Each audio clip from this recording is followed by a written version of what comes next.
अस्सलाम वालेकुम नाजरीन, पल पल न्यूज में आप सबका खैर मकदम है। आज तारीख है 5 जनवरी और मैं आपका मेजबान नदीम अकरम सुबह की ताज़ा तरीन 12 बड़ी खबरें लेकर हाजिर हूँ।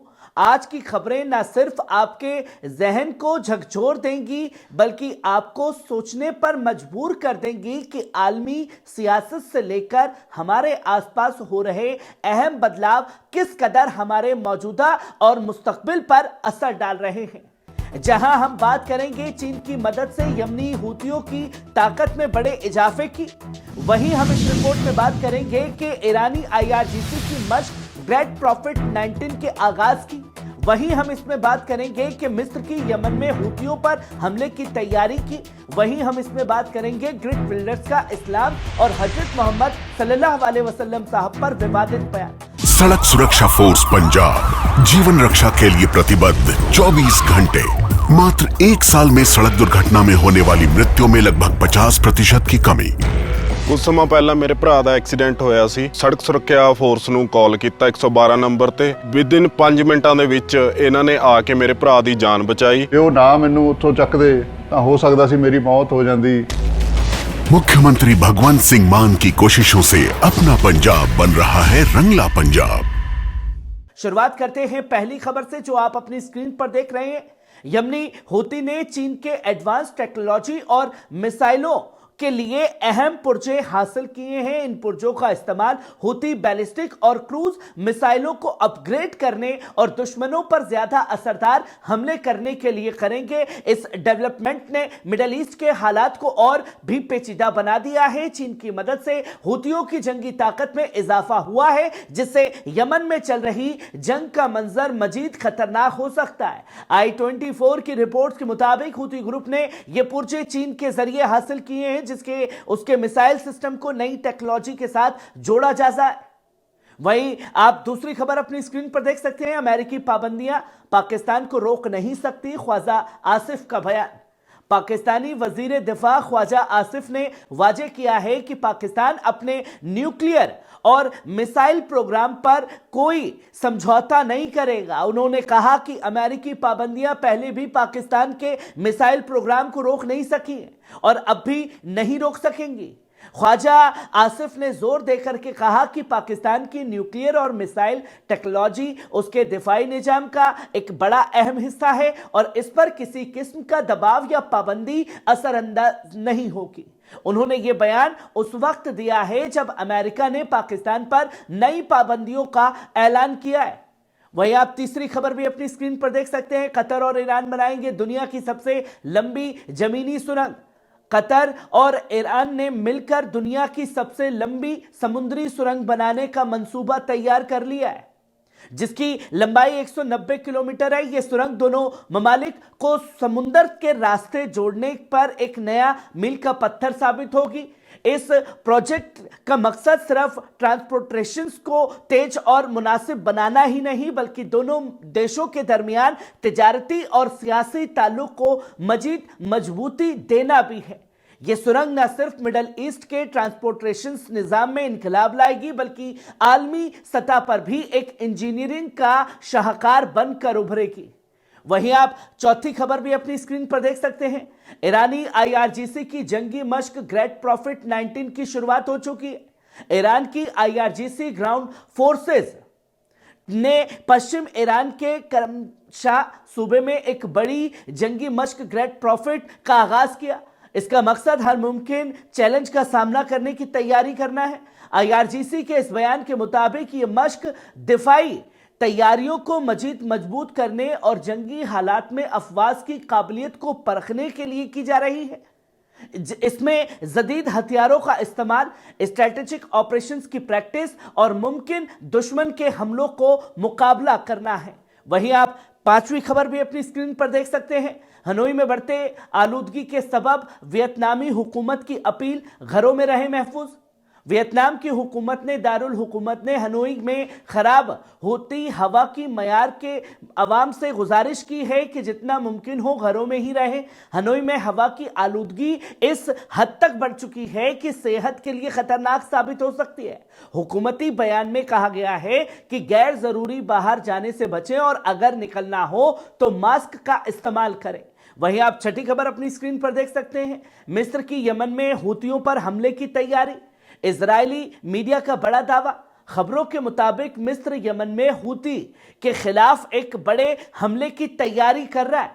इजरायली मीडिया ने दावा किया है कि मिस्री एयरबेस पर लड़ाकू जहाजों और ट्रांसपोर्टेशंस की सरगर्मियां तेज हो गई हैं। इस रिपोर्ट के मुताबिक मिस्र ने अपनी जंगी जहाजों और फौज को तैयार रहने का हुक्म दिया है, जिससे यह अंदाजा लगाया जा रहा है कि वे यमन के हालात में सीधे तौर पर दखल देने वाला है। इस कदम को मिडिल ईस्ट में बदलते हालात और सियासी नक्शे का एक बड़ा हिस्सा भी माना जा रहा है। वहीं आप सातवीं खबर भी अपनी स्क्रीन पर देख सकते हैं। हजरत मोहम्मद सल्लल्लाहु अलैहि वसल्लम साहब पर विवादित बयान।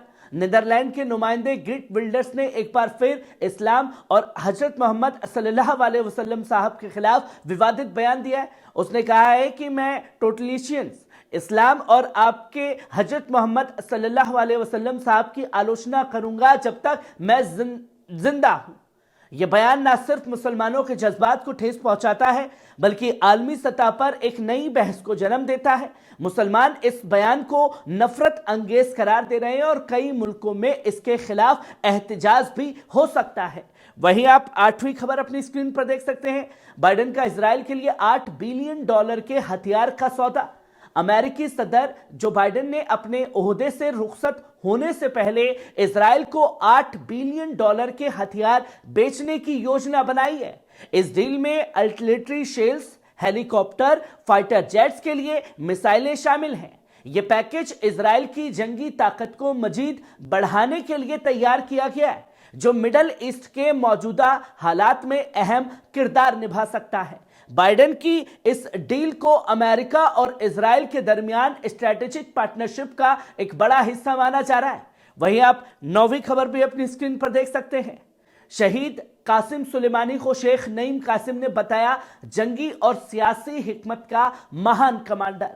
लेबनान की हिजबुल्लाह रेसिस्टेंस मूवमेंट के सेक्रेटरी जनरल शेख नईम कासिम ने शहीद लेफ्टिनेंट जनरल कासिम सुलेमानी को एक जंगी, सियासी और फिक्री सतह पर बेहतरीन स्ट्रेटेजिक कमांडर करार दिया है।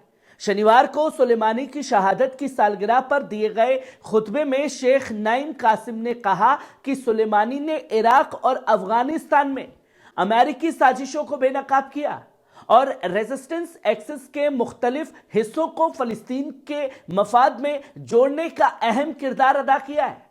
शेख कासिम ने शहीद सुलेमानी की जंगी और सियासी हिकमत अमली की तारीफ करते हुए कहा कि उनकी रहनुमाई ने रेजिस्टेंस ग्रुप्स को इजराइल जैसे दुश्मनों के खिलाफ मजीद मजबूती दी है। उन्होंने मौजूदा हालात में इजरायली निजाम के खिलाफ रेजिस्टेंस ग्रुप्स की लड़ाई पर भी रोशनी डाली है। ये खुतबा सुलेमानी की शहादत और रेजिस्टेंस मूवमेंट की कुर्बानियों को याद करने का एक अहम मौका साबित हुआ। शेख कासिम ने अपनी तकरीर में अमनो अदालत के लिए रेजिस्टेंस के जारी रहने का यकीन दिलाया है। वहीं आप 10वीं खबर अपनी स्क्रीन पर देख सकते हैं। हमास के कसाम ब्रिगेड ने जारी किया इजरायली बंदी का वीडियो। हमास के फौजी विंग अल कसाम ब्रिगेड ने शनिवार को एक वीडियो जारी किया जिसमें गजा में रखे गए एक इजरायली बंदी लीरी एल्बेक ने इजरायली हुकूमत पर बंदियों की अनदेखी का इल्जाम लगाया है। वीडियो में लीरी एल्बेक ने इजरायली वजीर आजम बेंजामिन नेतन्याहू की कैबिनेट से सवाल किया, क्या आप हमें मारना चाहते हैं? उन्होंने कहा कि इजरायली हुकूमत और फौज की प्राथमिकताओं में बंदी शामिल नहीं है और इजरायली कार्रवाइयों की वजह से उनकी जिंदगियां खतरे में हैं। एल्बेग ने खुद को और दूसरे बंदियों को बचाने के लिए इजरायली फौज की वापसी और बंदियों को हासिल करने में उनकी नाकामी को जरूरी करार दिया। उन्होंने सवाल किया कि अगर आपके अपने लोग कैद में होते तो क्या जंग जारी रहती? यह वीडियो आलमी सतह पर बंदियों की मौजूदा स्थिति और इजरायली हुकूमत की पॉलिसी पर गंभीर सवाल खड़े करता है। यह बयान दोनों पक्षों के बीच जंग को और भी पेचीदा बना सकता है। वहीं आप 11वीं खबर अपनी स्क्रीन पर देख सकते हैं। गजा जंग में इजराइल के इतिहास की सबसे सियासी और नुकसानदेह लड़ाई है। मशहूर इजरायली इतिहासकार अवी शिलोन ने गजा की जंग को इजराइल के इतिहास की सबसे सियासी और सबसे ज्यादा नुकसानदेह लड़ाई करार दिया है। शनिवार को इजरायली अखबार येदियुत अरनोत को दिए इंटरव्यू में उसने साफ तौर पर कहा कि इस जंग ने समाजी हम आहंगी को कमजोर कर दिया, माशी निजाम पर बुरा असर डाला है और थके हुए फौजियों की डिसिप्लिन पर भी असर पड़ रहा है। शिलोन ने कहा कि इस जंग में कैदियों की मौतें हुई हैं और ये तय नहीं कि वो लोग कब वापस आएंगे। उन्होंने इस लड़ाई को इजराइल की सबसे सियासी लड़ाई बताते हुए इसे जायज ठहराने के लिए कोई वजह या भविष्य में इससे होने वाले फायदे को नकार दिया है।